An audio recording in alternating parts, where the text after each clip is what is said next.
Thank you so much for coming this evening. And I think by doing so, you are actually placing yourself in that small percentage of people on the planet who understand that sustainability is one of the absolute priorities for your generation, for our generation, but sadly, I'm afraid it does fall on you considerably. Okay, so this is another one of those situations where an older person throws a challenge to you with the admission that we've kind of let you down. It's wonderful that there are people like Mr. Ward who are leading the change in this incredibly important area. We're talking about the objects that we're all wearing right now, and obviously, it's something that we can obviously take for granted, we can just sort of ignore. It's important because it's part of the way we look and we think about ourselves, but there is a global consequence to the decisions that we make when we decide what we're wearing and what we're discarding. That area is something that has driven the career of this gentleman standing next to me, and it's hugely admirable to see what an ethical mission looks like turned into the business world. So this isn't just standing on one side and waving a finger and saying, well, that's wrong and I disapprove. This is an example, sorry to embarrass you like this, Mr. Ward, but an example of what an ethical business career looks like. And it's something that I think Marymount, as an educational process, is entirely aligned with. And we hope that it will be the outcome for many of you, for all of you, that whatever you set your heart on doing, you go at it with this ethical standpoint, with this strong sense of ethos. One of the many remarkable things about Mr. Ward's career, but one of the things I want to just quickly touch on is the fact that he is also a textile designer. And I think that gives him a very special understanding of the very fundamental elements that go into the clothes that we wear. So he's an award-winning textile designer focusing on ecology and sustainability. And I think hopefully he'll describe how that's also played a part in his current business practices. But think about it. The very stuff that your clothes are made of, that is something that we need to think about. How are they made? How are they processed? What is involved in that production? And of course, what happens to our clothes when we decide we don't want them anymore? These are all crucial questions that seem small, but actually, as we will see, the global impact is huge. Once again, thank you all for being here, and most of all, please help me to welcome Matteo Ward. Thank you. Wow, what a lovely introduction. Thank you so much. Good afternoon, guys. First of all, thank you, Gabriela Di Carlo, for the invite.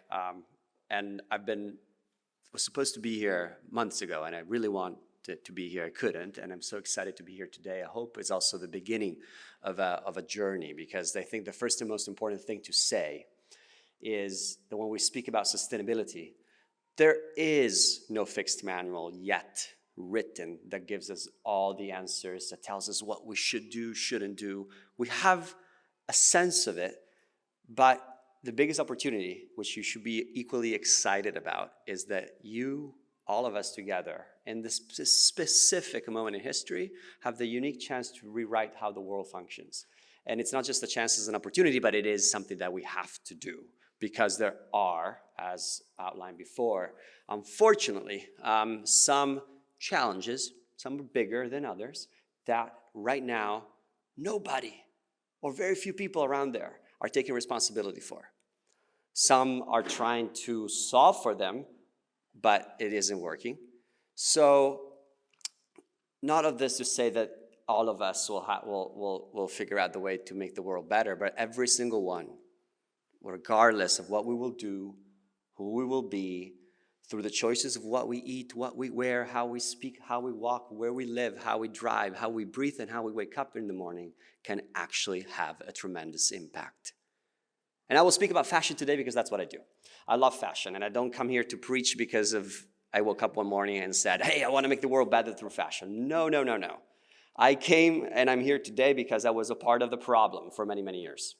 Right after college, I started working for a multi-billion-dollar American corporate fashion retailer. And it was pretty fun. I'm not going to lie. I started when I was 21, and they offered me a permanent contract in London, and then I moved from London back to Milan, and then in Milan in Germany. And for almost 8 years, I was in my comfort zone. My career was set. I had a good salary. I was doing what I loved, and I loved fashion. And I was working for one of the most successful brands in the world. But then something happened that opened my eyes, and I slapped my face twice, and I was like, Matteo, how did you not see the true cost of the industry that's giving you so much comfort and happiness? The true environmental cost and the true social cost. For me, that realization came around 2013. I don't know how old you are, but in 2013, I was 26. And I remember waking up that morning, turning on TV. Instagram was just at the beginning, so imagine a different world. and I read about a textile factory building in Bangladesh collapsing and killing 1,138 people. That textile factory in Bangladesh was called Rana Plaza. And it happened that a brand I was really close to, we're not going to play names today, that's not the point, but a brand I was really close to was producing in that factory. The initial reaction, I had two reactions. The first one was, because my dad was living in Bangladesh back then, the normal reaction we would all have, make a phone call, Dad, are you okay? He's like, yeah, but you have no idea what's going on here. I was like, what happened, an earthquake? A bomb? Like, what happened? What happened, the discovery of what happened, is the reason why I'm here today. Imagine going to school every day, and what's her name? Maria asked me, isn't this a beautiful campus? Like, yeah, it's amazing. I've never seen such a beautiful school in my life, I have to say. You're lucky. This high school looks incredible. I walked through campus, and imagine coming to school, though, every day, and it's not as beautiful as this one. And imagine walking to buildings, and you start seeing the walls falling apart. And imagine going to your principal and saying, the school isn't safe anymore. We have to move out. And the principal says, no, you have to go to school, rightfully you have to study, and we're not going to fix the school because we don't have the budget for it. Wait, you're forcing me to go to a place that's not safe? And why don't you have the budget for it? Well, that's what happened in Bangladesh that day. They didn't have the budget to fix the building because the brands in Europe and the United States wanted to pay very little money for the clothes that we wear, so that they could sell them at a very low price. €2, €5 t-shirt. So the owner of the factory couldn't afford fixing the walls. He forced people to go to work, and on April 24th, 2013, that factory collapsed. As a textile manager working for a big corporation at 26, I had to ask myself, what do I do now? Is this just a one case, isolated case of absolute mismanagement that we can solve for, or is this the standard? Unfortunately, I discovered that it was standard for a lot of companies. Not all of them, we're not going to make generalizations, but it happened to be the standard for many brands.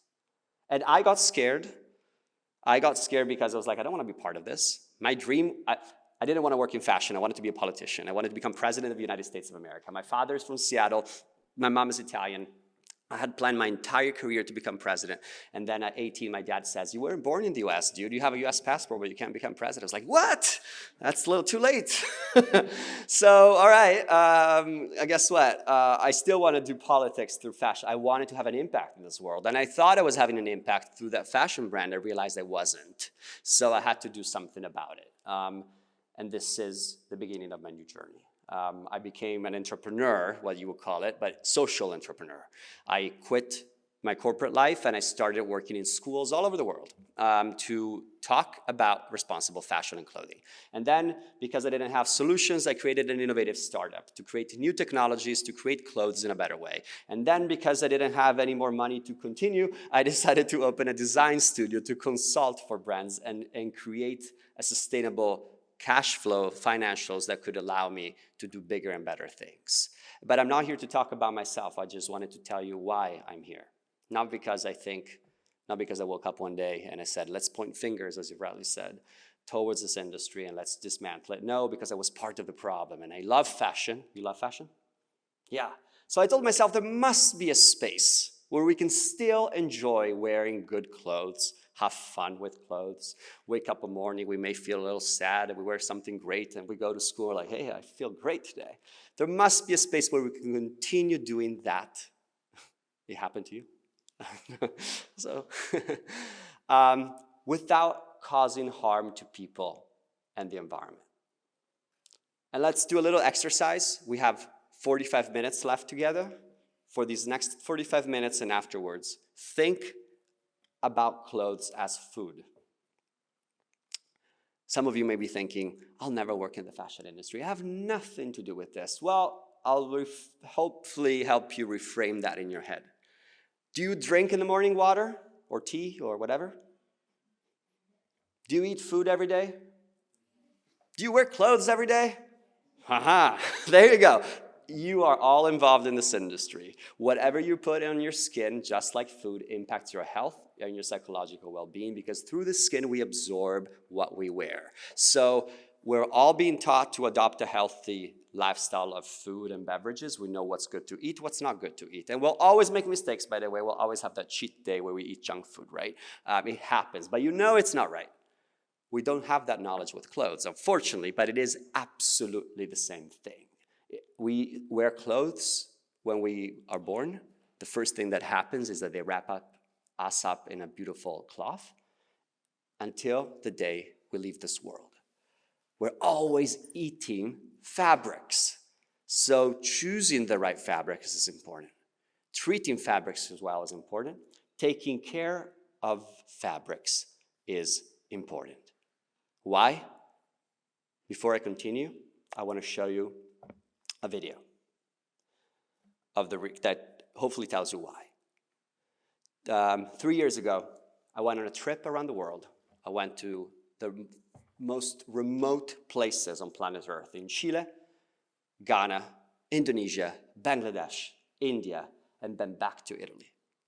And I went with an intention to discover and witness with my eyes what the real cost of eating poor quality clothes was. Hi, what's your name? Thank you for that. What came through your mind?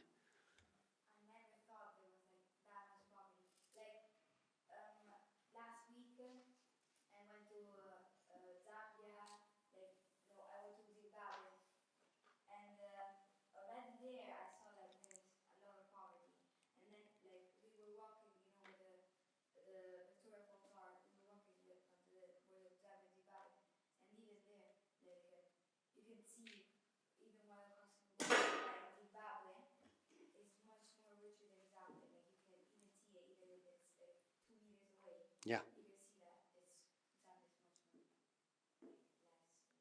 That's such a cool opportunity you had you got the chance to witness some of that firsthand and the question for me is always like why are countries and places like this so poor when in reality we have so much, and why if we have so much that we treat it like blow your nose paper tissue. That's what Sammy said, and we treat clothes like this. Any other thought, curiosity out of this?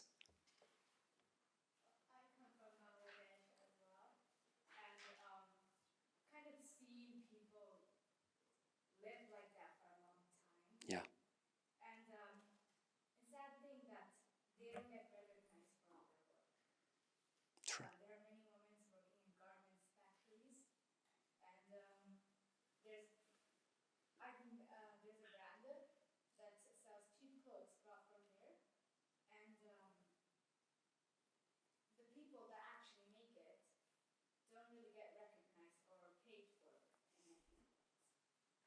What's her name?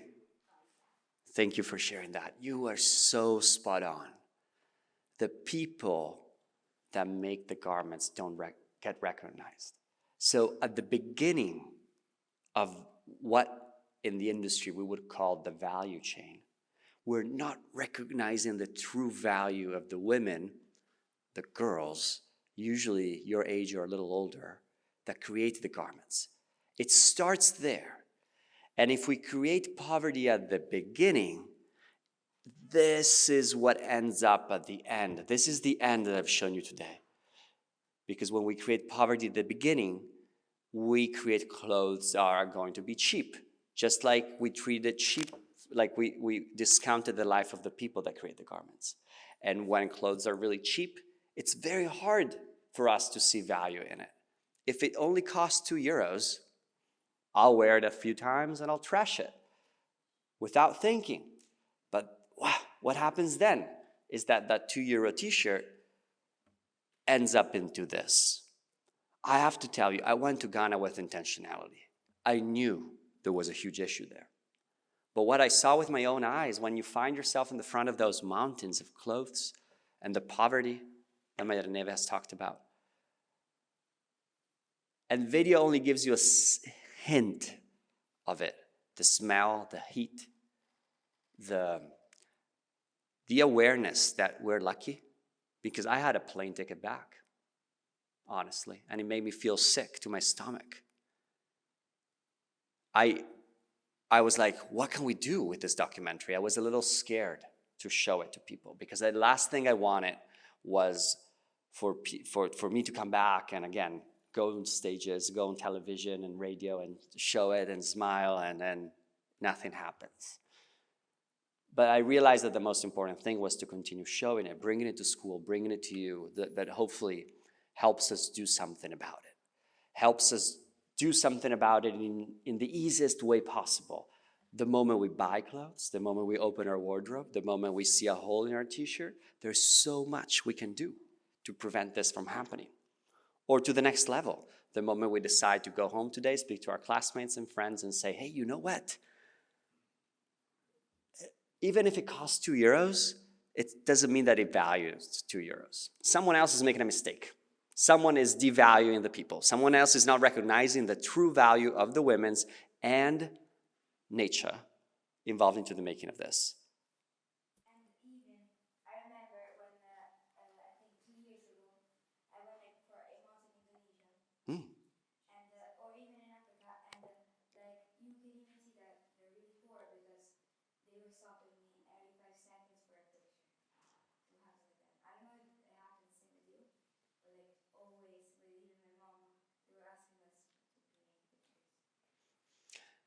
I think it's a beautiful thing that you have such strong sense of awareness and understanding of the world. And I think that comes with I don't want to use the word weight, but with the enthusiasm and the optimism that we can change things and change can happen and we can lead it. If we don't do it, who does?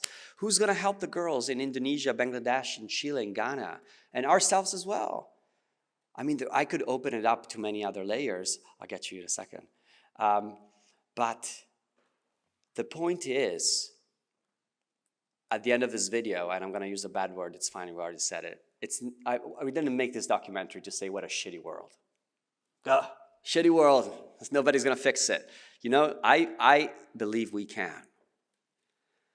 And we have to, even for our own health, because there's another aspect of it. When we don't recognize the value of the girls that make the clothes, and we create cheap clothes, we ended up choosing cheap ingredients for what we create. It's like making a cake. You can choose to use the best chocolate, or the chocolate you don't really know where it comes from that may contain something that it's not good for you. The exactly same thing. So when you choose to make a cake or cookies or you bake, I don't know, you probably did something for Halloween, you want to have something that's healthy for you, right? Even if it's a sweet. Same thing for clothes. What's your name? Federico. So you frequently refer to these clothes as being two-year clothes. So what's the limit, let's say, of the cost to buy these clothes that doesn't then go and influence and end up in these That's such a great question, Federico. The real answer is that there's no limit. So nothing prevents a €2 t-shirt compared to a $600 t-shirt from ending up in Ghana. It all comes to our perception of the value of that.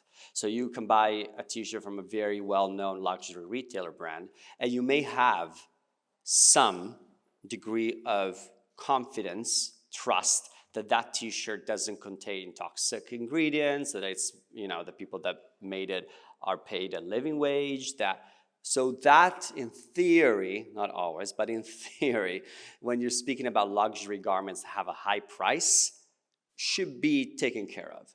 However, if you still see that $600 t-shirt as nothing, and you decide to take it and trash it the next day, there's nothing that will prevent that t-shirt from ending up in the shores of Ghana. Absolutely nothing. It's all about our culture and behavior. So ultimately, it's yourself that decides and determines whether the clothes end up in Ghana or not. Yes. Ultimately, it's us, but I also want to open up another layer, not to overcomplicate it, but to take some help you get some awareness and also walk out of here with confidence and optimism. We are always and every day driven to do the exact opposite of treating that t-shirt well the moment we open social media or the moment we look at fashion companies, because in a way they're inducing, the system wants us to take what we have in our wardrobe and trash it. And it's not something that a brand has invented yesterday. It's not like you're probably thinking, I'm gonna make two names. Not to blame them, actually, they're H&M and Zara. People think about them and they think the start of fast fashion, right? They are the ones that told us to wear something and trash it.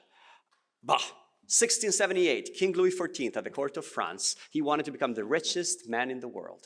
He had no idea of how to achieve that. He looked at his right-hand man, Jean-Baptiste Colbert, and he said, I want to become this king's son. I want to build Versailles, and I want everybody to remember me and know me as the most influential man in the world. How are we going to do that? Jean-Baptiste Colbert, he had an idea. He's like, what if we force people to produce garments at a lower cost, and then we force people at the court of Versailles to trash what they have in their wardrobe and buy something new at least twice a year. Those 2 moments a year, we're going to call them spring, summer, fall, winter.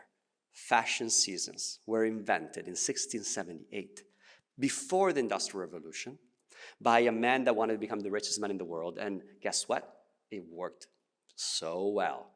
So well that still to this day, we go to Versailles and admire the wealthy, the beauty, the rich, I'll get to you in a second, the gold, the chandeliers. It's not a history class, but it is not a mistake in the system that sometime in history, contemporary history, some man in Northern Europe woke up one day and said, I'll invent fast fashion, or in Spain. No, no, no. The problem of consumerism is the system. That's the only system the fashion industry has always and ever understood. And it happens at the top and at the bottom, with differences in the healthiness, with differences in the quality of the garments, because then there's other layers. Obviously, if you have a $600 t-shirt, I would assume that it's made better, that it's designed to last long, and that if you wash it, it doesn't destroy, and that if you sweat in it, it will not stink after 2 times. We've all had that white t-shirt that no matter how many times we wash it, it just stinks, right? Huh.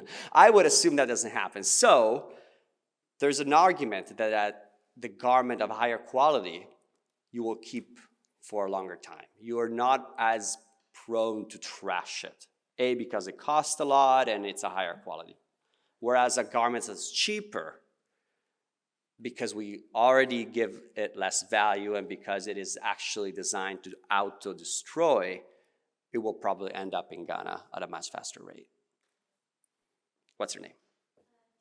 Diana. Hi, Diana. So, obviously, if it's a bad quality, it's a €3 shirt, you shouldn't buy it. But, like, even if I didn't buy it and no one else bought it, wouldn't it still get discarded? And if I bought it and I wore it once,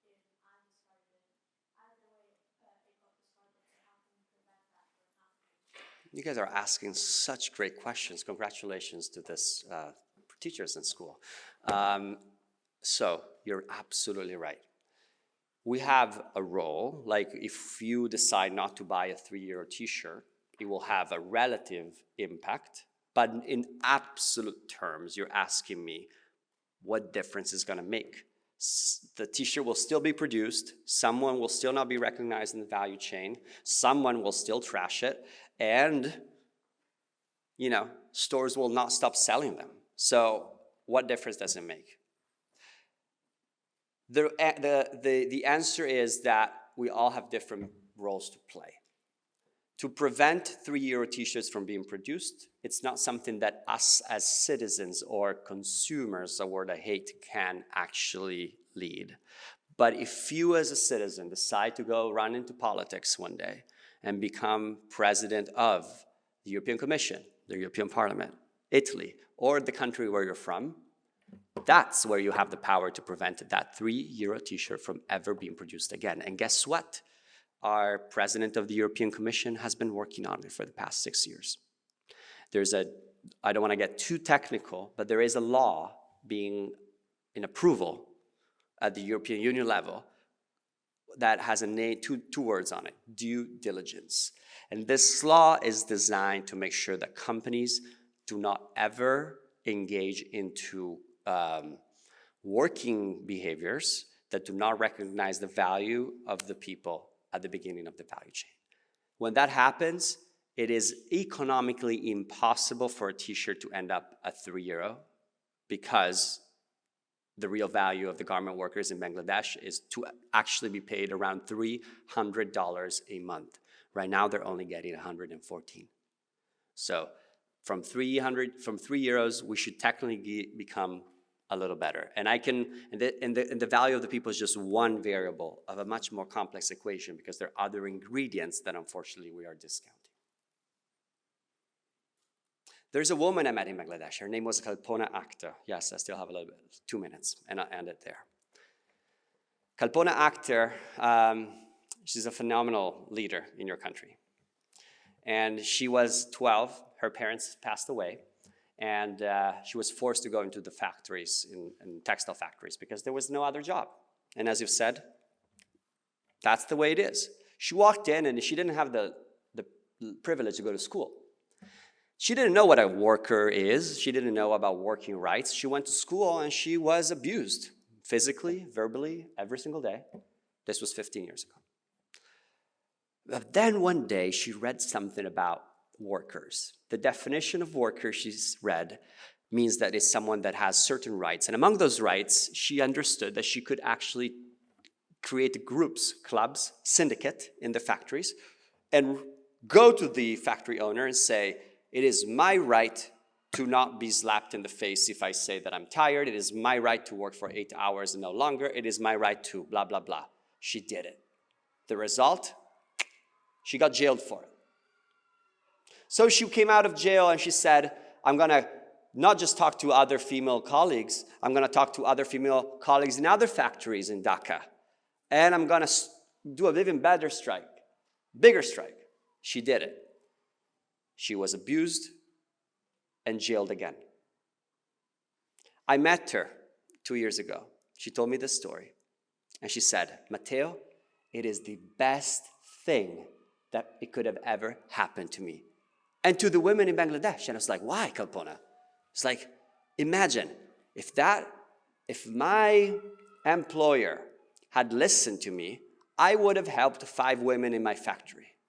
Because he jailed me, I'm now helping millions of girls all over the world. Was it scary, I asked her? She said, yes, it was. And it still is today. But my mom told me, somebody has to do it. Why is it that that someone cannot be you? So why is it that that someone cannot be us to solve for some of the world's biggest problems? Thank you guys so much.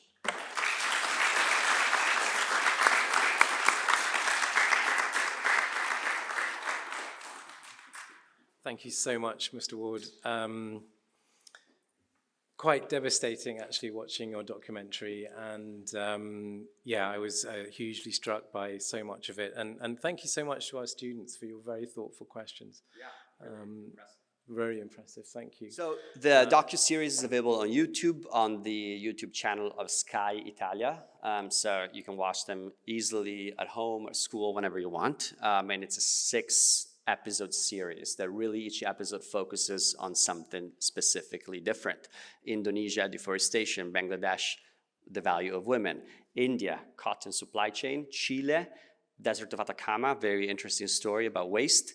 And Italy, we talk about a chemical that's invisible that we use in our garments called PFAS. So they're available to you, use them, watch them in class if you want, and again, we can answer any question. In Rome, I moved to Rome 8 months ago. We have opened the new headquarters of a company called Inside Out. Inside Out is a global holding company founded by Susie Amis Cameron, who's the wife of James Cameron, you may know as the director of Avatar or Titanic. And Susie, as a CEO of Inside Out, has asked me to create a division of our company dedicated entirely to sustainable fashion. It's called Inside Out Fashion, Textiles, and Home. I'm the CEO of that division. We have a beautiful team in Rome and all over the world right now. And our job is to find solutions to some of the problems you've seen today.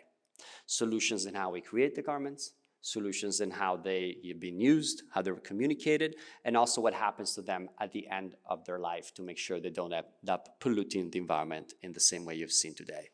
And the word Inside Out is funny because it really comes from Susie's intuition that it is important to talk to people about the quality of what we eat. But we don't eat only food, we also eat clothes. So we have to take care of ourselves from the inside out. Thank you.